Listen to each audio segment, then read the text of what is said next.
I grew up in Denmark, in a relatively small town. I applied for the Royal College of Art, and surprisingly, I got in.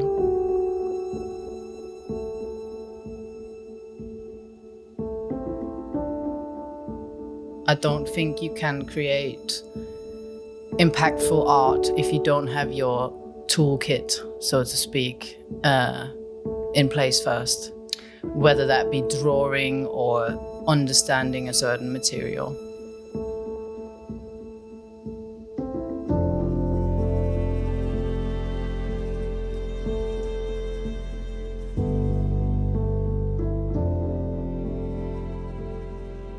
Ceramic is alive. It's clay from the ground, and there are only certain ways you can really work with it, and you have to allow the clay to be your master. You cannot master it. There are certain rules you have to follow, and if you learn those rules and you can work around them, then you can create something.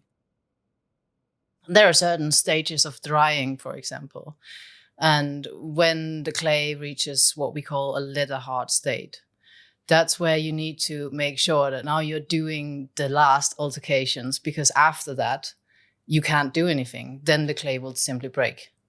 And that's one thing. And then when you get to the bone dry stage, which is the next stage, then there are other things you can do. And so it goes. The same with firings. Layer upon layer upon layer upon layer. And you have to understand what you can do on the different layers. You turn mud into stone, and it outlives us many times. And I think that's actually one of the reasons why I'm so in love with ceramics, because there's something like eternal about it. It's like you're making a mark that you put into the world, and it becomes a piece of history. I wouldn't say that history is the driving force. It's not. But obviously, because I do make ceramics, I do look at the history of ceramics, and it does impact my aesthetics in the way that I make ceramics, because I work with traditional ways of making ceramics, and I understand the different techniques, so that will show in my work. But it's not the inspiration for my work, and it's not the reason. The reason is that clay just gives you something really grounded when you work with it. It's hard to explain, but it really grounds me.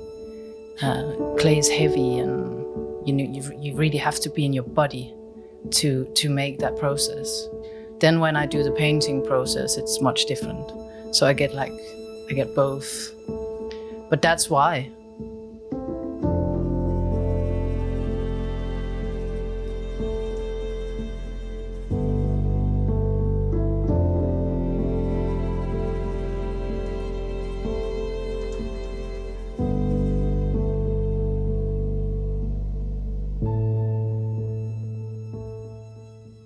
I mean, I guess autobiographical is also a bit of a limiting word in this sense, because yes, it's autobiographical, but some of my works are also about other people.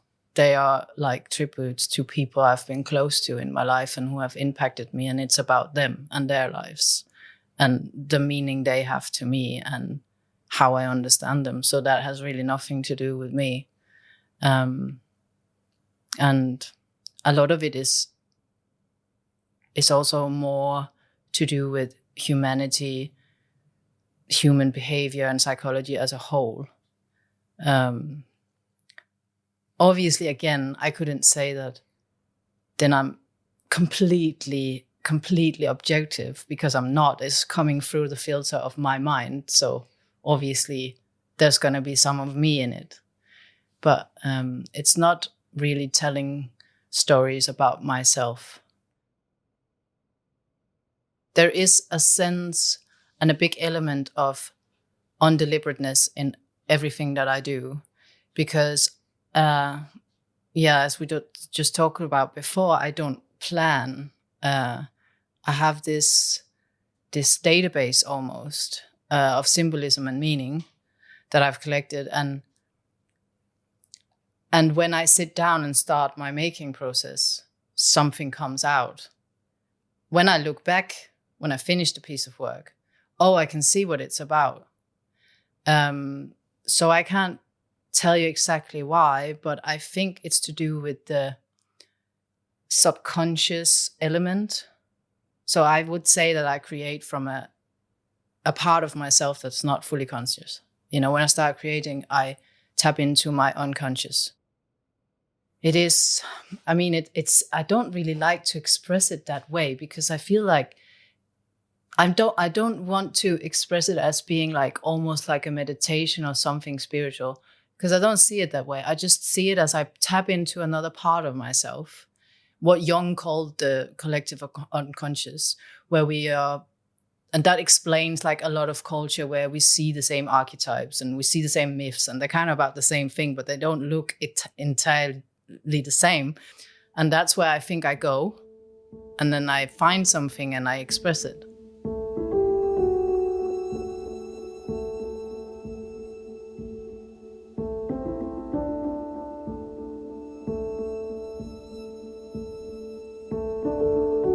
I really look up to Frida Kahlo, because she had this naive way of painting where it wasn't perfect, but at the same time she could express so much emotion and so much symbolism that she could just affect so many people, and so many people could connect to it.